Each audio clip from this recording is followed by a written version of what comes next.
உங்களுக்குள்ளே தான் சிவன் இருக்கிறாருன்னு நம்பினீங்கன்னா அந்த இரக்கமோ கருணையோ உங்களுக்குள்ளே பிறந்து நீங்கள் சிவமாகவே மாறுகிறீர்கள் அப்படின்னா உங்களுக்குள்ளே இருக்க சிவமானது வெளிப்படுகிறது அப்படின்னு தான் நம்ம சொல்ல முடியும். அப்போ ஒரு சில பேர் என்னன்னா எப்போ என்னை ஆட்கொண்டாருன்னே தெரில, எனக்கு எல்லாமே அவர் தான் அப்படின்னு ஆயிடுவோம். எங்கள் அப்பாங்க அப்படின்னு சில பேர் உரிமையாக சொல்லுவாங்க. சில பேர் அவர் என் நண்பருங்க அப்படின்னு சொல்லுவாங்க. நான் எதாக இருந்தாலும் அவர்கிட்ட பேசுவேங்க அப்படின்னு சொல்லுவாங்க.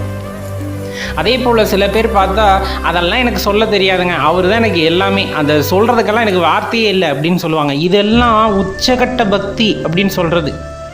சிவனை கடவுளாக யாருமே பார்க்கறதில்ல. உங்களுக்கு நல்லா தெரிஞ்சிருக்கும், சிவபக்தியில் இருக்கவங்க சிவனை கடவுளாவெல்லாம் பெரும்பாலும் பார்க்கறதே இல்லை. அவர் தான் எல்லாமே.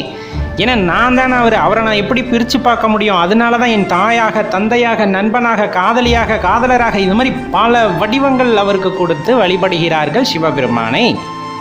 அதில் நீங்கள் எப்படி வழிபடுறீங்க அப்படின்னு கொஞ்சம் யோசிச்சு பாருங்க.